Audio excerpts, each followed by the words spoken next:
동남아시아 농업 강국 태국이 현재 처참히 무너지고 있습니다. 사실 태국의 농업 발전은 자국의 힘으로 이룬 게 아니었는데요. 이러한 상황에 태국 국민들은 곡소리를 내고 있고 태국 총리는 충격적인 행동을 보이고 있습니다. 도대체 태국에서는 어떤 일들이 일어나고 있는 걸까요? 안녕하세요. 저는 UC 버클리 농업경제학과 3학년에 재학 중인 레이첼입니다. 처음 이 학과에 지원할 때만 해도 단순히 경제학에 관심이 있어서 선택했는데 공부를 하면 할수록 세계 식량 문제와 농업의 중요성에 대해 깊이 이해하게 되었죠. 특히 오늘 들었던 세계 농업 발전과 국제 협력 수업은 제 시각을 완전히 바꿔놓은 특별한 강의였습니다. 자, 여러분. 오늘은 매우 흥미로운 주제로 시작해 보려고 합니다. 미켈 교수님이 강단에 서시며 말씀하셨어요. 세계에서 개발도상국의 농업 발전에 가장 많이 기여한 나라가 어디라고 생각하시나요? 교실이 술렁이기 시작했어요. 제 옆자리의 마이클이 제일 먼저 손을 들었죠. 미국이요. 우리나라는 세계 최대의 농업 수출국이잖아요. 흥미로운 대답이네요. 하지만 틀렸어요. 그 다음으로 엠마가 손을 들었죠. 네덜란드 아닐까요? 첨단 농업 기술로 유명하잖아요. 교수님은 다시 한번 고개를 저으셨어요. 네덜란드의 농업 기술은 정말 훌륭하죠. 하지만 개발도상국에 대한 실질적인 기여도를 따지면 이 나라에는 미치지 못합니다. 그때였어요. 앞쪽에 앉아있던 한국 유학생 미니가 조심스럽게 손을 들었죠. 혹시 한국이 아닐까요? 교수님의 얼굴에 미소가 번졌어요. 정답입니다. 여러분은 한국이 농업 분야에서 이렇게 큰 영향력을 가진 나라라는 사실을 알고 계셨나요? 저를 포함한 대부분의 학생들이 놀란 표정을 지었어요. 사실 저는 한국하면 삼성이나 현대, K-팝 정도만 떠올랐거든요. 한국은 코피아라는 프로그램을 통해 전 세계 개발도상국의 농업 발전을 지원하고 있습니다. 교수님은 프로젝터로 지도를 보여주시며 설명을 이어가셨어요. 2009년 베트남을 시작으로 현재 아시아, 아프리카, 중남미 등 23개국에서 활발하게 활동하고 있죠. 교수님은 칠판에 코피아라고 쓰시며 계속해서 설명하셨어요. 코피아는 코리아 프로그램 온 인터내셔널 어그리컬처의 약자입니다. 이 프로그램은 단순히 기술을 전수하는 것을 넘어서 각 국가의 특성과 환경에 맞는 맞춤형 농업 기술을 개발하고 보급하는 것을 목표로 하고 있죠. 특히 인상 깊었던 것은 코피아의 실질적인 성과였어요. 아프리카의 7개국에서는 수확량이 높은 벼 종자를 개발하고 재배 기술을 전수하여 식량 안보 강화에 크게 기여했다고 해요. 놀라운 점은 한국이 이 모든 것을 무상으로 제공한다는 겁니다. 불과 60년 전만 해도 한국은 세계에서 가장 가난한 나라 중 하나였어요. 하지만 이제는 자신들의 발전 경험과 기술을 다른 나라들과 나누고 있죠. 미니가 다시 한번 손을 들었어요. 한국의 농업 발전 과정이 개발도상국들에게 좋은 모델이 되고 있어요. 1970년대 우리나라는 통일벼 개발로 쌀 자급자족을 달성했고 기계화 농업을 통해 생산성을 크게 향상시켰죠. 당시 한국이 겪었던 어려움들이 지금 많은 개발도상국들이 직면한 문제와 비슷해서 우리의 경험이 그들에게 실질적인 도움이 되고 있어요. 교수님은 감탄하며 고개를 끄덕이셨어요. 훌륭한 지적입니다. 한국의 농업 발전 경험은 매우 특별하죠. 예를 들어 베트남에서는 한국의 도움으로 벼 재배 기술을 현대화했고 캄보디아에서는 채소 재배 기술을 도입해 농가 소득을 크게 높였어요. 특히 동남아시아 국가들과는 비슷한 기후와 토양 조건 덕분에 기술 이전이 더욱 효과적이었죠. 미니가 자신감 있게 덧붙였어요. 네, 맞아요. 코피아 센터들은 각 나라의 특성을 고려해서 맞춤형 지원을 하고 있어요. 예를 들어 아프리카에서는 가뭄에 강한 작물 품종을 개발하고 동남아시아에서는 열대성 기후에 맞는 재배 기술을 연구하죠. 한국은 이런 과정을 직접 겪어봤기 때문에 각 나라가 필요로 하는 게 무엇인지 잘 이해하고 있어요. 교수님은 환한 미소를 지으며 말씀하셨어요. 정확히 그렇습니다. 한국은 단순히 기술만 전달하는 게 아니라 각 나라의 농업 환경과 문화적 특성까지 고려한 종합적인 지원을 하고 있어요. 예를 들어 미얀마에서는 현지 농민들의 생활 패턴을 고려해 새벽 시간대에 교육을 진행하고 필리핀에서는 태풍이 잦은 기후를 고려한 내재해성 작물을 개발했죠.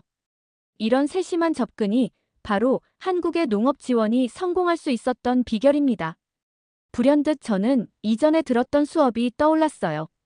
2차 세계대전 이후 미국이 실시한 마셜 플랜처럼 한국의 코피아도 세계 농업 발전의 새로운 이정표가 되고 있다는 생각이 들었죠.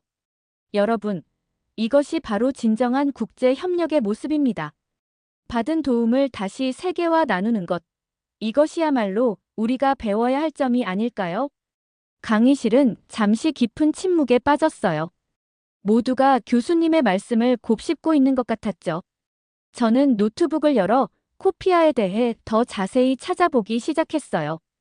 이런 프로그램이 있다는 사실을 몰랐다는 게 부끄러웠거든요. 교수님은 잠시 교실을 둘러보시더니 표정이 갑자기 심각해지셨어요. 하지만 안타깝게도 최근 동남아시아에서 우리가 주목해야 할 문제가 있습니다. 코피아가 가장 활발하게 활동하던 지역 중 하나인 동남아시아에서 특별히 관심을 가져야 할 국가가 있는데요. 혹시 어느 나라일지 추측해 보실 수 있을까요? 학생들은 다시 한번 다양한 의견을 내놓기 시작했어요. 미얀마인가요? 최근 정치적 불안정이 심각하다고 들었는데요. 캄보디아요. 아직도 빈곤율이 높잖아요. 필리핀 아닐까요? 자연재해가 많잖아요. 교수님은 모든 답변에 고개를 저으셨어요. 그러다 창가에 앉아있던 제이슨이 조심스럽게 의견을 냈죠. 인도네시아요? 최근 농업 정책에 문제가 있다고 들었어요. 모두 좋은 관점이에요. 하지만 제가 말씀드리려는 건 태국입니다. 그 순간 교실 뒤쪽에서 의자가 살짝 삐걱거리는 소리가 들렸어요. 태국 유학생 차이의 얼굴이 굳어지는 게 보였죠. 교수님은 계속해서 설명을 이어가셨어요. 태국은 동남아시아에서 가장 먼저 코피아의 지원을 받은 국가 중 하나였습니다. 2012년부터 시작된 협력은 태국 농업에 놀라운 변화를 가져왔죠. 특히 쌀과 카사바 생산량이 크게 증가했고 농가 소득도 상당히 개선되었습니다. 프로젝터에는 태국의 농업 발전 그래프가 나타났어요. 2012년부터 2020년까지 우상향하던 그래프가 갑자기 급격히 꺾이는 모습이 선명했죠. 하지만 최근 2년간 상황이 급격히 악화되었습니다. 특히 태국 내 반한 감정이 심각한 수준에 이르러 한국인들의 안전이 크게 위협받고 있는 상황입니다. 차이는 이제 완전히 고개를 숙인 채 책상만 바라보고 있었어요. 저는 그녀의 불편한 기색이 마음에 걸렸지만 교수님의 다음 말씀에 집중할 수밖에 없었죠. 여러분, 혹시 태국에 이런 변화가 왜 일어났는지 아시는 분 있나요? 잠시 침묵이 이어졌어요. 아무도 선뜻 대답하지 못했죠. 그때 미니가 조심스럽게 손을 들었어요. 제가 태국에 있는 친구에게 들은 이야기인데 최근 태국 내에서 한국인들을 대상으로 한 범죄가 급증했다고 해요. 처음에는 단순 절도나 사기였는데 점점 폭력적인 양상을 띠기 시작했대요. 급기야 한국인 관광객 납치 사건까지 발생했고 이런 상황이 계속되자 많은 한국 기업들이 태국에서 철수하기 시작했어요. 교수님은 무거운 표정으로 고개를 끄덕이셨어요. 맞습니다. 이런 위험한 상황 속에서 코피아도 결국 태국에서의 활동을 중단할 수밖에 없었죠. 자국민의 안전이 우선이니까요. 하지만 더 큰 문제는 그 이후입니다. 스크린에는 새로운 자료들이 나타났어요. 패통탄 친나와 총리의 사진과 함께 최근 태국의 정책 변화가 표시되어 있었죠. 코피아를 비롯한 한국 기관들이 떠난 후 태국 정부는 중국과의 협력을 급격히 강화하고 있습니다. 패통탄 친나와 총리는 지난달 중국과의 농업 협력 강화를 선언했지만 실질적인 성과는 아직 나타나지 않고 있어요. 이게 태국 농업에 어떤 영향을 미쳤는지 다음 자료들을 함께 살펴보시죠. 스크린에는 충격적인 통계 자료들이 나타났어요. 농작물 생산량이 전년 대비 35% 감소했고, 농가 소득은 평균 42% 하락했으며, 식량 자급률은 역대 최저치를 기록하고 있었어요. 특히 쌀과 카사바 생산량의 급감이 두드러졌죠. 차이가 갑자기 자리에서 일어났어요. 그녀의 손이 떨리는 게 보였죠. 그건 공정하지 않은 분석이에요. 하지만 그녀는 말을 잇지 못했어요. 실제 자료에서 나타난 데이터 앞에서 할 수 있는 말이 없었던 거죠. 특히 화면에 나타난 그래프는 코피아가 활동하던 시기와 그 이후의 극명한 차이를 보여주고 있었어요. 교수님은 부드러운 목소리로 말씀하셨어요. 차이 씨, 이건 비난이 아닙니다. 우리는 문제의 원인을 정확히 파악하고 해결책을 찾아야 해요. 현재 태국의 상황은 정치적 판단이 농업 발전을 저해한 안타까운 사례가 되고 있습니다. 특히 검증된 협력 관계를 포기하고 새로운 파트너를 찾는 것이 얼마나 위험한 선택이 될 수 있는지 보여주고 있죠. 저는 차이를 흘깃 바라보았어요. 그녀의 얼굴이 붉어져 있었고 눈가에는 분노감이 보였죠. 그녀는 이 상황을 버티기 힘들어하는 것 같았어요. 이제 더 심각한 문제를 살펴보겠습니다. 태국의 위기는 농업 분야에만 국한되지 않았어요. 스크린에는 충격적인 헤드라인들이 나타났어요. 태국 방콕에서 중국인 관광객 연쇄 납치 사건 발생, 푸켓 리조트에서 중국인 실종, 치앙마이 야시장에서 중국인 관광객 대상 강도 사건 급증. 처음에는 한국인들을 대상으로 시작된 범죄가 이제는 중국인들에게까지 확대되었습니다. 특히 주목할 점은 중국과의 협력을 강화하겠다던 태국 정부가 자국 내 중국인들의 안전조차 제대로 보장하지 못하고 있다는 거죠. 교수님은 새로운 통계 자료를 보여주셨어요.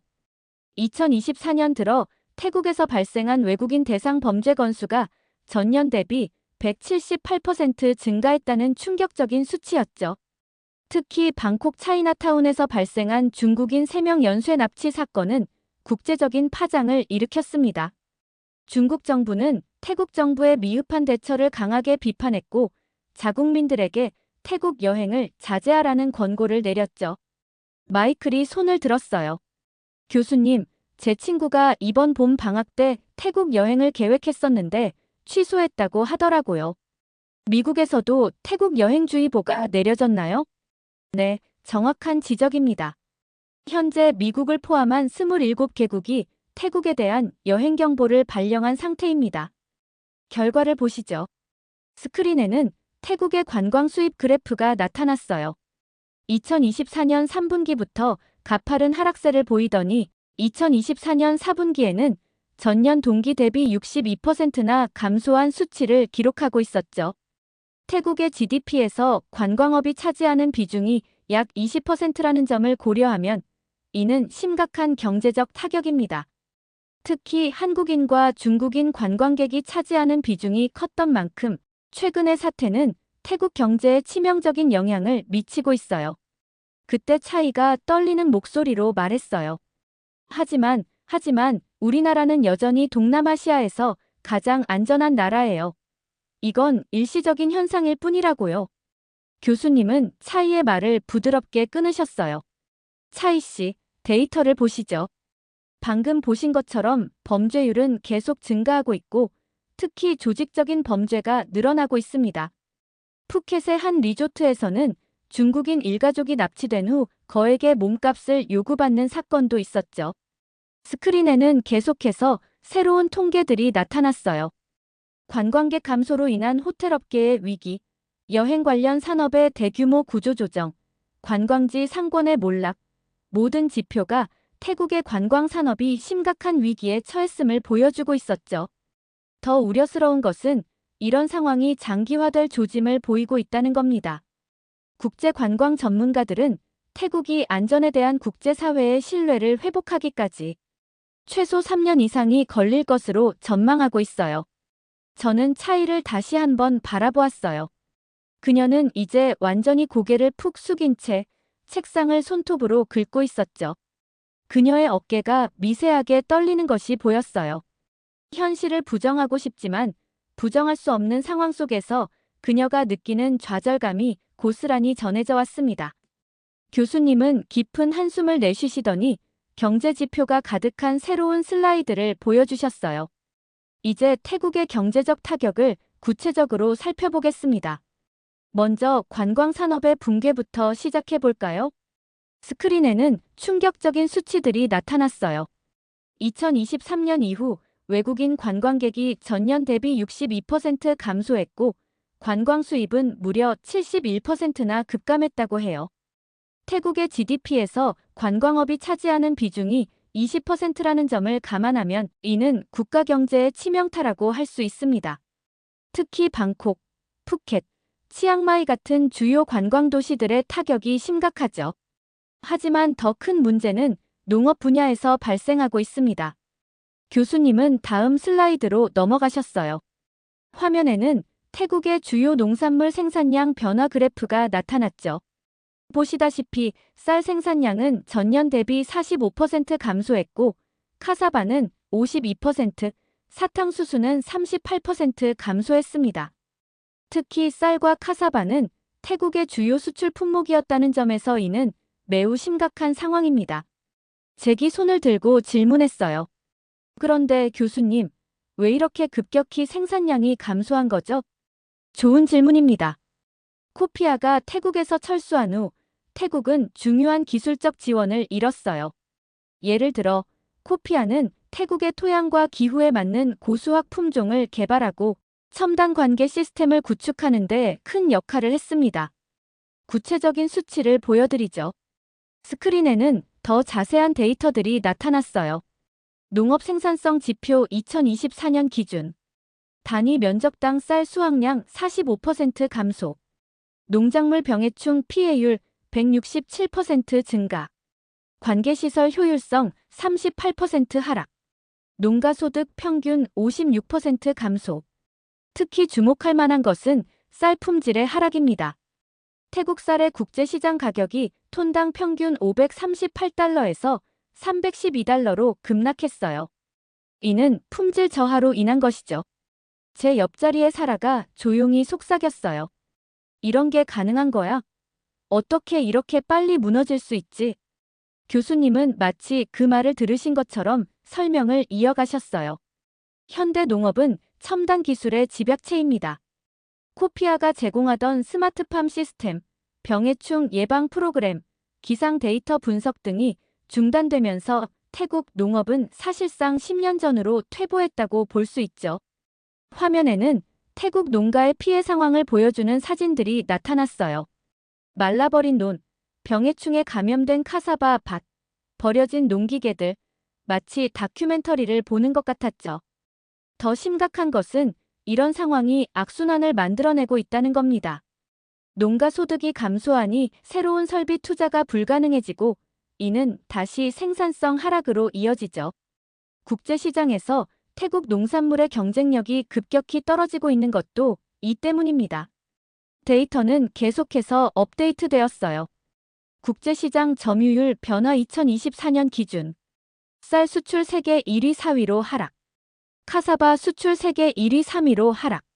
사탕수수 수출 세계 4위 8위로 하락. 과거 태국은 아시아의 곡창이라 불렸습니다. 하지만 지금을 보시죠. 특히 눈여겨볼 점은 동남아시아 내에서 태국의 위상 변화입니다. 교수님은 새로운 슬라이드를 보여주셨어요. 2023년까지만 해도 태국은 동남아시아 농업 강국이었습니다. 하지만 현재는 그렇지 못한 상황이죠. 동남아시아 농업 경쟁력 순위 2024년 기준. 쌀 생산성 베트남, 인도네시아에 밀려 3위. 농업 기술 혁신 지수 말레이시아, 베트남, 인도네시아에 이어 4위. 농산물 수출액 베트남, 인도네시아에 이어 3위. 스마트팜 보급률 말레이시아, 싱가포르, 베트남에 이어 4위. 농가 소득 수준 싱가포르, 브루나이, 말레이시아, 인도네시아에 이어 5위. 특히 베트남의 성장이 두드러집니다. 코피아의 지원을 적극적으로 활용한 베트남은 이제 많은 분야에서 태국을 앞서고 있어요. 불과 1년 전만 해도 상상할 수 없었던 일입니다. 베트남은 코피아와 협력하여 메콩강 델타 지역의 첨단 농업 단지를 조성했고 그 결과 쌀 생산성이 헥타르당 6.8톤까지 증가했어요.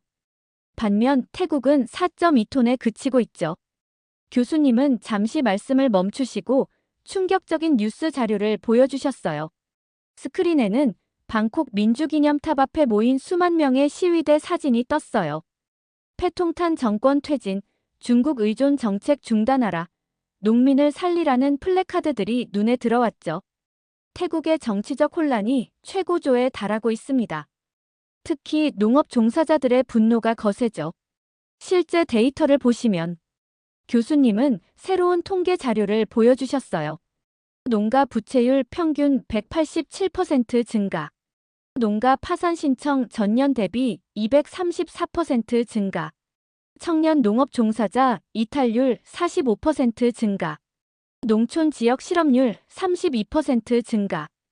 이런 경제적 어려움이 정치적 불만으로 이어지고 있습니다. 특히 패통탄 친나와 총리의 중국 의존 정책에 대한 비판이 거셉니다. 제시카가 손을 들었어요. 교수님, 중국과의 협력이 그렇게 나쁜 건가요? 좋은 질문입니다. 문제는 중국의 지원이 실효성이 없다는 거예요. 구체적인 예를 들어보죠. 스크린에는 최근 태국 중국 농업 협력 프로젝트의 결과가 나타났어요. 중국식 하이브리드 쌀 도입 태국 기후에 부적합으로 실패. 스마트팜 전환 사업 기술 호환성 문제로 중단.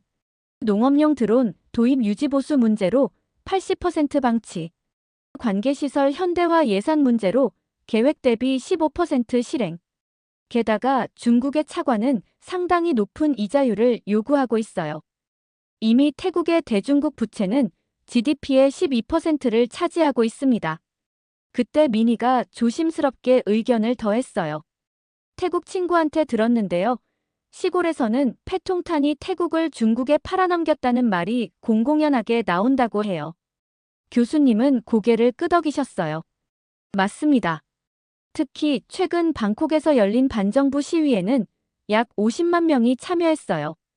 이는 2014년 이후 최대 규모입니다. 스크린에는 시위 현장의 생생한 사진들이 이어졌어요. 농부들이 트랙터를 몰고 거리로 나온 모습, 청년들이 쌀 포대를 들고 행진하는 모습, 노인들이 농기구를 들고 시위하는 모습. 시위대의 주장을 보면 세 가지로 요약됩니다.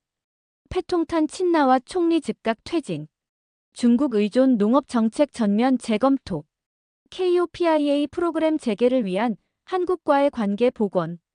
특히 농민들은 우리는 실험용 쥐가 아니다라는 구호를 외치고 있어요. 이는 검증되지 않은 중국의 농업 정책을 무분별하게 도입하는 것에 대한 비판입니다. 교실 뒤편에서 낮은 흐느낌 소리가 들렸어요. 차이였죠. 그녀는 분노를 삼킨 채 어깨를 떨고 있었어요.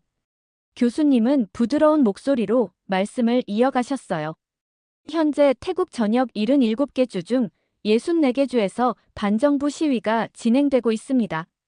특히 농업이 주요 산업인 동북부 지역의 시위가 가장 격렬하죠. 이번 주에만 13개 지역에서 공공시설 점거 농성이 발생했습니다. 마지막 슬라이드에는 충격적인 예측이 나와 있었어요.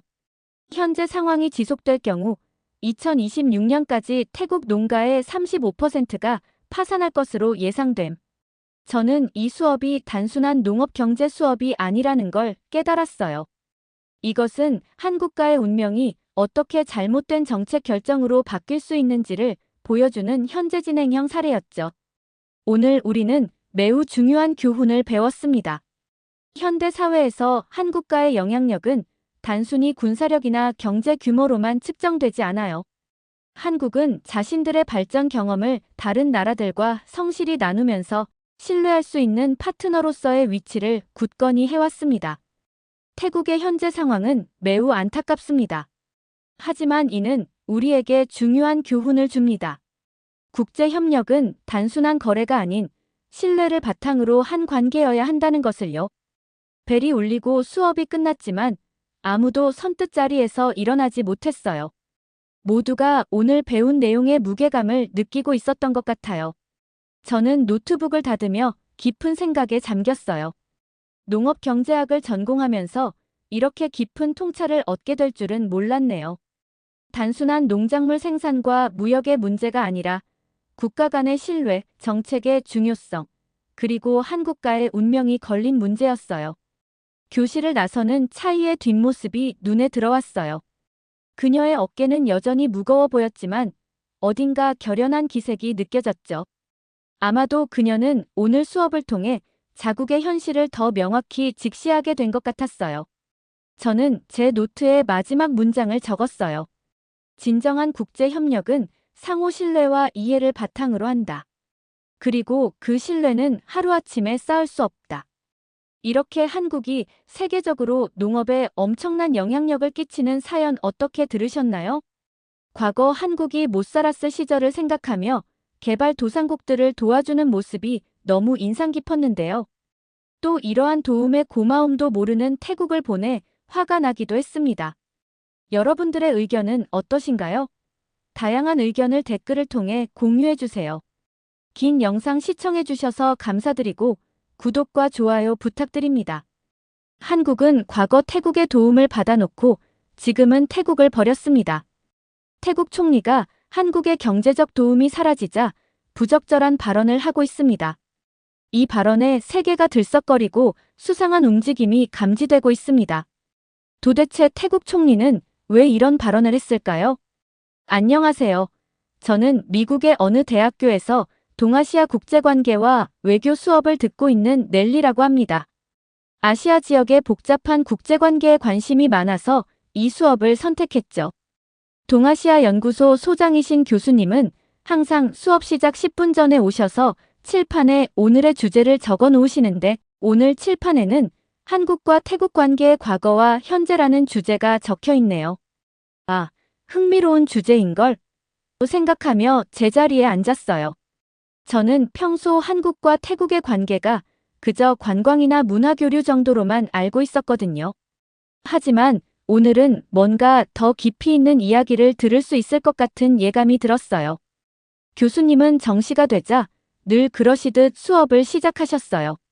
오늘은 매우 시의적절한 주제를 다루게 될 것 같네요. 최근 뉴스를 보신 분들은 아시겠지만 태국과 한국의 관계가 꽤나 복잡한 국면을 맞이했거든요. 교실 안에는 긴장감이 감돌았어요. 특히 앞줄에 앉아있는 태국 학생들과 한국 학생들의 표정이 심상치 않아 보였죠. 교수님은 이런 분위기를 눈치채셨는지 차분한 목소리로 말씀을 이어가셨어요. 우리는 종종 현재의 관계만을 보고 판단하려는 경향이 있습니다. 하지만 국제관계에서는 역사적 맥락을 이해하는 것이 매우 중요하죠. 특히 한국과 태국의 관계는 매우 특별한 역사적 배경을 가지고 있어요. 교수님은 프로젝터를 켜시며 설명을 이어가셨어요. 1950년 6월 25일 북한의 기습 남침으로 6.25 전쟁이 시작되었을 때 유엔은 즉시 한국을 지원하기 위한 결의안을 채택했습니다. 이에 응답한 16개국 중 하나가 바로 태국이었죠. 교수님은 화면에 참전국 목록을 하나씩 보여주셨어요. 미국, 영국, 캐나다 등등 여러 나라가 군대를 파병했고 이외에도 5개 국가가 의료 지원을 했습니다. 당시 태국은 자국 내에서도 공산주의 세력의 위협을 받고 있었고 국내 정세도 불안정했습니다. 하지만 태국은 자유민주주의를 수호한다는 대의를 위해 유엔의 요청에 즉각 응답했죠. 태국은 제1사단을 중심으로 총 2만 1000여 명의 군대를 파병했는데 이는 아시아 국가들 중에서도 상당히 큰 규모였습니다. 교수님은 잠시 멈추시더니 의미심장한 표정으로 말씀하셨어요. 특히 주목할 점은 태국이 당시 동남아시아에서 유일하게 군대를 파병한 국가였다는 것입니다. 그만큼 태국의 참전은 큰 의미가 있었죠. 태국군은 서울 탈환 작전과 화천 전투에서 중요한 역할을 했고 특히 중공군의 개입 이후에는 강화도와 전주 지역 방어에서 뛰어난 전과를 올렸습니다. 스크린에는 당시 태국군의 활약상을 보여주는 흑백 사진들이 하나씩 나타났어요. 전투 중인 태국 군인들의 모습, 한국군과 함께 작전을 수행하는 장면, 부상당한 동료를 돕는 모습들이 차례로 보여졌죠. 태국군은 전쟁 기간 동안 1200명이 넘는 전사자와 3000명 이상의 부상자가 발생했습니다. 이는 결코 작은 희생이 아니었죠. 지금 서울에 가보시면 태국 대사관 근처에 이들의 희생을 기리는 기념비가 세워져 있는 것을 보실 수 있습니다. 저는 이 설명을 들으며 태국의 참전이 단순한 군사적 지원 이상의 의미를 가졌다는 것을 깨달았어요. 그것은 아시아의 한 국가가 이웃나라의 자유와 평화를 위해 기꺼이 큰 희생을 감수했다는 증거였으니까요. 수업이 진행되면서 저는 문득 이런 역사적 사실들이 왜 지금 이 시점에서 다시 중요하게 다뤄지는지 궁금해졌어요. 그리고 그 답은 곧 다음 챕터에서 나올 것 같았죠.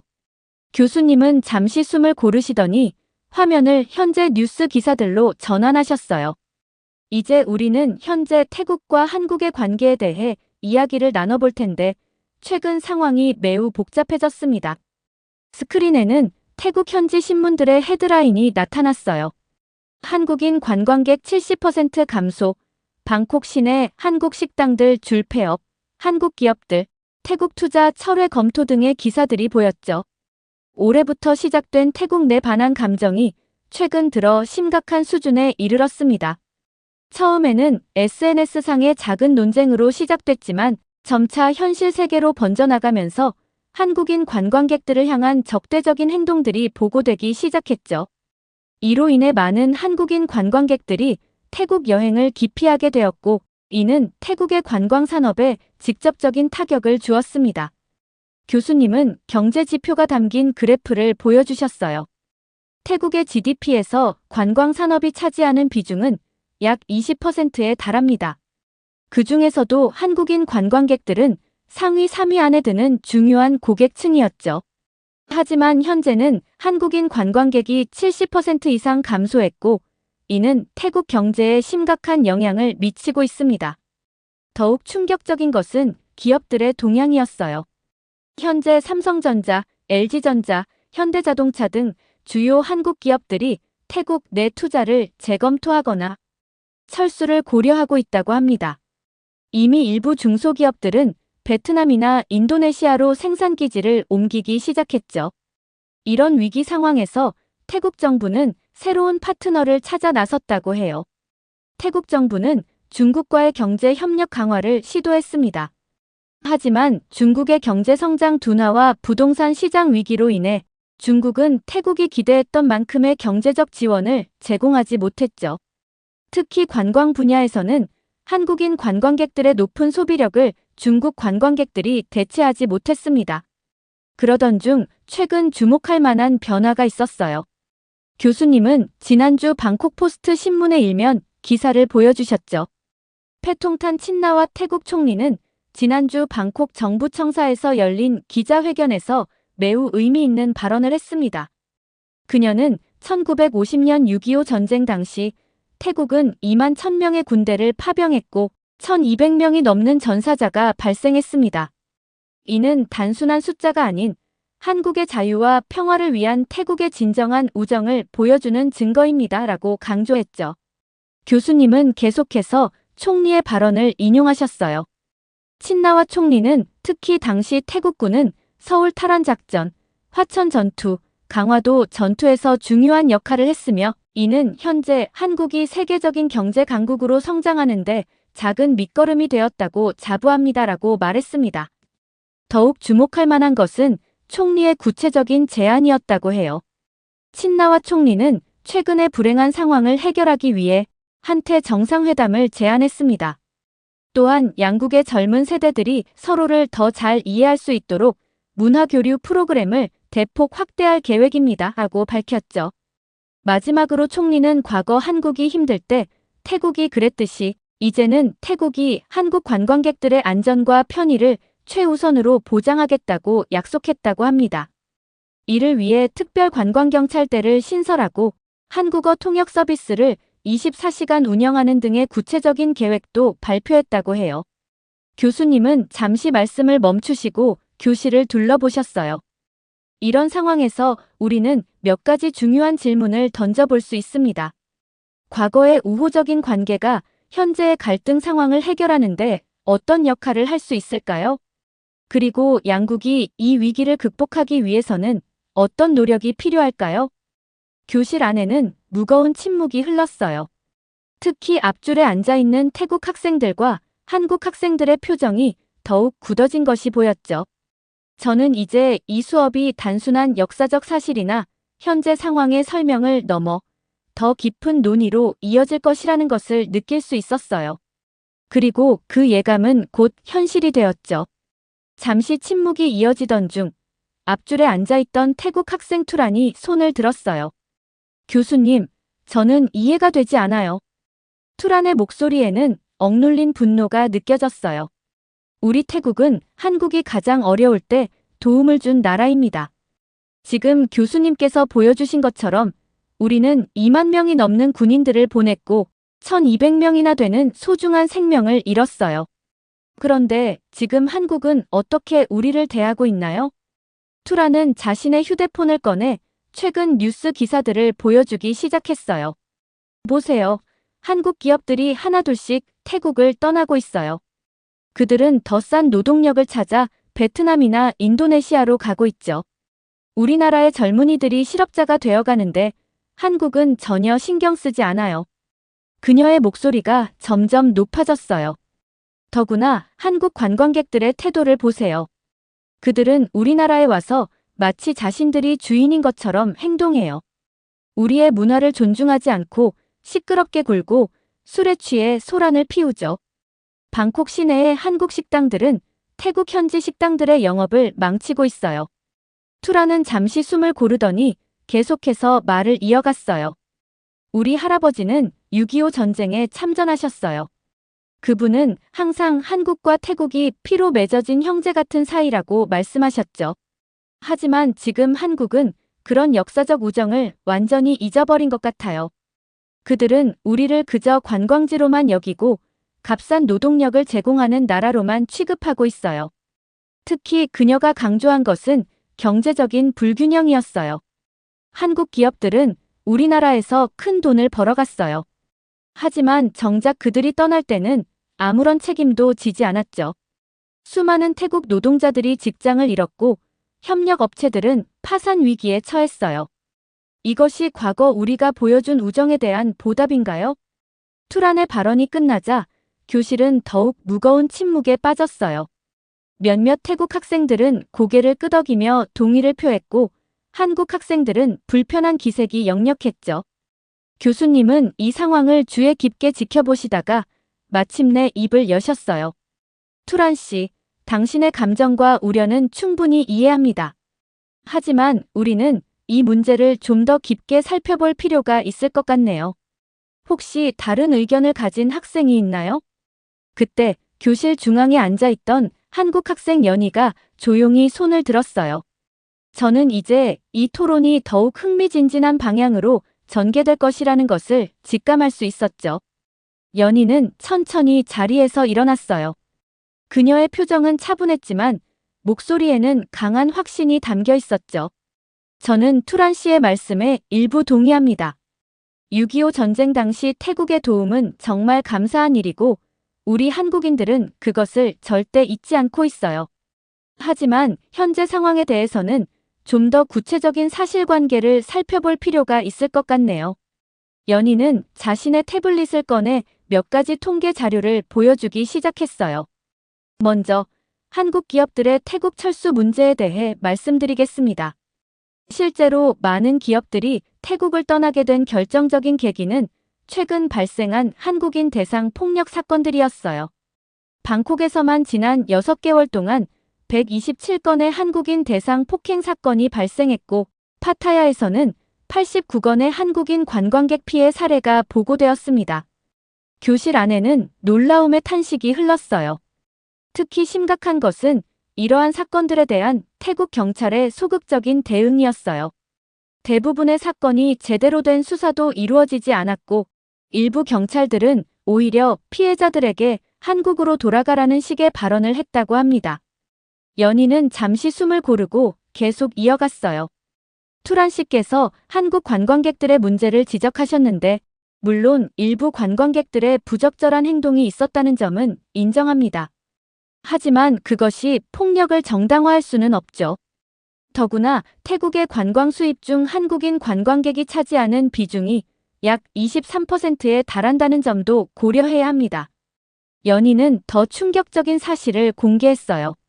지난달 방콕의 한 쇼핑몰에서는 한국인이라는 이유만으로 입장을 거부당하는 일이 있었고, 파타야의 일부 해변에서는 한국인 출입 금지라는 팻말이 걸리기도 했습니다. 이런 상황에서 어떻게 한국 기업들이 태국에서 안정적으로 사업을 이어갈 수 있겠습니까? 연희의 말에 교실은 다시 한번 술렁였어요. 마지막으로 말씀드리고 싶은 것은 한국 기업들이 태국을 떠날 때 아무런 책임도 지지 않았다는 것은 사실이 아닙니다. 대부분의 기업들은 현지 직원들에게 충분한 퇴직금을 지급했고 재취업을 위한 교육 프로그램도 제공했어요. 하지만 이런 노력들은 현지 언론에서 거의 다뤄지지 않았죠. 연희는 마지막으로 이렇게 말했어요. 우리는 과거의 우정을 소중히 여깁니다. 하지만 그것이 현재의 폭력과 차별을 정당화할 수는 없어요. 진정한 우정이라면 서로를 존중하고 이해하려 노력하는 것에서 시작되어야 하지 않을까요? 연희의 설명이 끝나자 교수님이 다시 앞으로 나서셨어요. 매우 좋은 지적들이었습니다. 이 시점에서 저는 한국이 지난 수십 년간 태국에 제공해온 지원들에 대해 구체적으로 설명하고 싶네요. 우리가 역사를 볼 때는 한 시점만이 아닌 전체적인 맥락을 봐야 하기 때문입니다. 교수님은 프로젝터에 새로운 슬라이드를 띄우셨어요. 군사 및 안보 협력의 역사를 좀 더 자세히 살펴보겠습니다. 1990년대 초반, 태국은 군 현대화 계획을 추진하면서 여러 국가들과 접촉했습니다. 그 중에서도 한국은 태국의 가장 적극적인 협력 파트너였죠. 특히 1995년에 시작된 K-포스 트레이닝 프로그램은 획기적인 전환점이 되었습니다. 이 프로그램의 특별한 점은 단순한 군사 훈련을 넘어서 첨단 군사 기술의 이전까지 포함했다는 거예요. 교수님은 프로그램의 구체적인 내용을 설명하셨어요. 매년 100명 이상의 태국군 장교들이 한국의 육군사관학교, 국방대학교, 합동군사대학교 등에서 교육을 받았습니다. 이들은 전술훈련뿐만 아니라 사이버 보안, 군수관리 시스템, 첨단 무기 운용 기술 등을 배웠죠. 현재 태국군 고위 장성의 약 40%가 이 프로그램을 수료했다고 합니다. 다음으로 교수님은 방산 협력 분야로 넘어가셨어요. 2000년대 들어서면서 한국의 방산 지원은 더욱 본격화되었습니다. 2006년 태국은 한국의 K9 자주포 육문을 최초로 도입했어요. 이는 동남아시아 국가 중 처음으로 K9을 도입한 사례였죠. 시험 운용 결과가 매우 성공적이어서 2011년에는 추가로 12문을 더 구매했습니다. 2015년에는 더 큰 발전이 있었어요. 태국 공군은 KAIT-50 고등훈련기 4대를 도입하기로 결정했죠. 이는 단순한 장비 구매가 아닌 기술 이전을 포함한 패키지 딜이었습니다. 한국은 태국 조종사들의 훈련은 물론 정비 기술까지 함께 전수했어요. 가장 주목할 만한 것은 2008년부터 2018년까지 진행된 방산 기술 개발 투자입니다. 한국은 10년간 약 5억 달러를 태국의 방산 기술 개발에 투자했어요. 이를 통해 태국은 자체적인 무기 생산 능력을 키울 수 있었죠. 특히 경장 갑차와 군용 통신 장비 분야에서 큰 발전을 이루었습니다. 이는 단순한 금전적 지원이 아닌 기술 이전과 인력 양성을 포함한 종합적인 협력이었습니다. 현재 태국의 방산 기술 자립도가 크게 향상된 것은 이러한 한국의 지원이 큰 역할을 했다고 볼 수 있죠. 다음으로 교수님은 더 중요한 이야기로 넘어가셨어요. 특히 주목할 만한 것은 1970년대 후반 태국의 민주화 운동 시기입니다. 당시 한국은 이미 민주화를 경험한 나라로서 태국의 민주주의 발전을 위해 다양한 지원을 제공했어요. 1978년부터 1982년까지 한국의 시민단체들은 태국의 민주화 운동가들을 한국으로 초청해 민주주의 교육 프로그램을 제공했고, 이는 태국 민주주의 발전의 토대가 되었죠. 마지막으로 외교적 지원에 대한 설명이 이어졌어요. 한국은 태국이 아세안에서 더 큰 영향력을 가질 수 있도록 지속적으로 지원해왔습니다. 2019년 태국이 아세안 의장국이 되었을 때 한국은 가장 먼저 축하와 지지를 표명했고, 태국이 제안한 여러 정책들을 적극적으로 지원했어요. 특히 아세안 플러스 3 정상회의에서 한국은 항상 태국의 입장을 존중하고 지지해왔죠. 지금까지 우리가 살펴본 내용을 정리해보면 1950년 태국이 한국에 제공한 도움은 정말 값진 것이었습니다. 2만 1000명의 군대 파병과 1200명의 희생은 결코 잊을 수 없는 은혜죠. 하지만 그 이후 한국이 태국에 제공한 지원의 규모를 살펴보면 이는 수십 배에 달하는 수준이었습니다. 교수님은 구체적인 수치들을 보여주셨어요. 1970년대부터 시작된 한국의 대태국 지원을 금액으로 환산하면 군사 협력에만 약 50억 달러, 경제 협력 분야는 약 200억 달러에 달합니다. 여기에 기술 이전과 인력 양성 프로그램의 가치를 더하면 그 규모는 더욱 커지죠. 특히 한국 기업들의 태국 투자로 인해 창출된 일자리가 최근 20년간 약 50만 개에 달한다는 점은 주목할 만합니다. 더욱 주목해야 할 점은 한국의 지원이 단순한 금전적 가치를 넘어선다는 사실입니다. 교수님은 새로운 도표를 보여주시며 설명을 이어가셨어요. 1970년대부터 한국은 자국의 산업화 경험을 태국과 적극적으로 공유했습니다. 특히 중요한 것은 새마을 운동 모델의 전수였죠. 1972년부터 1982년까지 매년 200명 이상의 태국 공무원들이 한국을 방문해 농촌 개발 노하우를 배워갔어요. 이는 태국의 농촌 현대화에 큰 영향을 미쳤습니다. 산업기술 분야에서는 더욱 놀라운 성과가 있었어요. 1985년부터 시작된 한태기술협력 프로그램을 통해 전자, 자동차, 조선 등 주요 산업 분야의 핵심 기술들이 이전되었습니다. 특히 삼성전자는 1990년대부터 태국 현지 엔지니어 양성 프로그램을 운영했는데, 현재 태국의 전자산업을 이끄는 많은 전문가들이 이 프로그램의 수혜자들이죠. 2000년대 들어서는 더 심화된 협력이 이뤄졌어요. 한국의 카이스트와 태국 공과대학들 간의 공동 연구 프로젝트가 시작되었고, 매년 300명 이상의 태국 학생들이 한국의 첨단 기술을 배우러 왔습니다. 이들은 귀국 후 태국의 산업 현대화를 이끄는 중추적인 역할을 하고 있습니다. 이처럼 우리는 단순히 과거의 은혜를 갚는다는 차원을 넘어 진정한 동반자로서 태국의 발전을 지원해왔습니다. 이는 돈으로는 환산할 수 없는 미래를 향한 투자였다고 할 수 있죠. 이런 맥락에서 볼 때 현재의 갈등 상황은 더욱 안타깝게 느껴지네요. 우리는 과거의 우정을 기억하면서도 그 이후 이어진 수십 년간의 협력과 지원도 함께 바라봐야 할 것 같습니다. 교수님의 설명이 끝나자 교실은 무거운 침묵에 빠졌어요. 이때 교수님은 한 가지 더 흥미로운 관점을 제시하셨죠. 최근 패통탄 친나와 총리의 발언에 대해 국제관계 전문가들 사이에서도 많은 논란이 일고 있습니다. 교수님은 더 이코노미스트와 포리너 어페어스의 최신 기사들을 화면에 띄우셨어요. 국제관계 전문가들은 태국 총리의 최근 발언이 세 가지 측면에서 문제가 있다고 지적합니다. 첫째, 70년 전 6.25 전쟁 참전을 언급하며 현재의 경제 위기 해결을 요청하는 것은 시대착오적인 외교 방식이라는 거죠. 둘째, 이는 한국이 지난 50년간 제공해온 막대한 지원과 협력을 의도적으로 간과하는 태도라는 것입니다. 교수님은 포리너 어페어스의 최신 사설을 인용하셨어요. 특히 주목할 만한 것은 1975년부터 2023년까지 한국이 태국에 제공한 경제적, 기술적 지원의 총액이 약 250억 달러에 달한다는 점입니다. 이는 1950년 태국의 참전 지원 가치를 현재 가치로 환산한 금액의 약 15배에 달하는 규모죠. 셋째, 더욱 심각한 문제는 현재 태국 내 한국인들이 겪고 있는 안전 문제를 해결하지 않은 채 과거의 우정만을 강조하며 경제적 지원을 요청하는 것이 얼마나 모순적인가 하는 점입니다. 더 이코노미스트의 분석에 따르면 이는 마치 과거의 은혜만을 강조하며 현재의 책임은 회피하려는 듯한 인상을 준다고 지적하고 있습니다.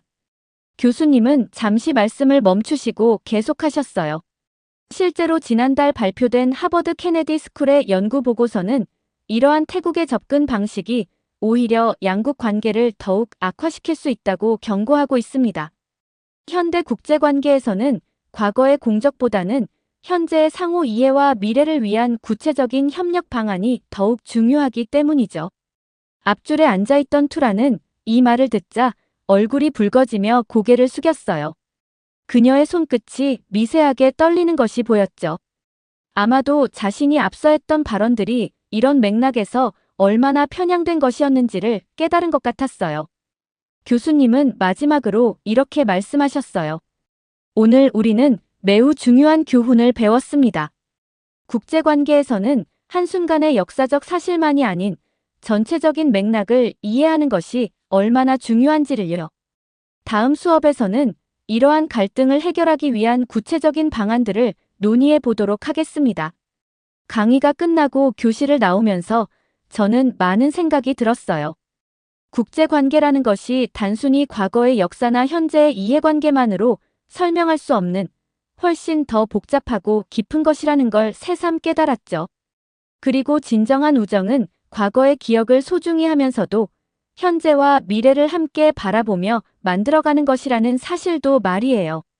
이렇게 태국과 한국의 과거 역사에 대한 사연 어떻게 들으셨나요? 태국이 6.25 전쟁 당시 큰 도움을 준 게 맞지만 그 이후에 한국에서 태국에게 지원했던 것들이 훨씬 많다는 것을 알게 되었는데요. 이러한 상황에서 태국 총리의 발언은 매우 부적절하다고 느꼈습니다. 여러분들의 의견은 어떠신가요? 다양한 의견을 댓글을 통해 공유해주세요. 긴 영상 시청해주셔서 감사드리고 구독과 좋아요 부탁드립니다.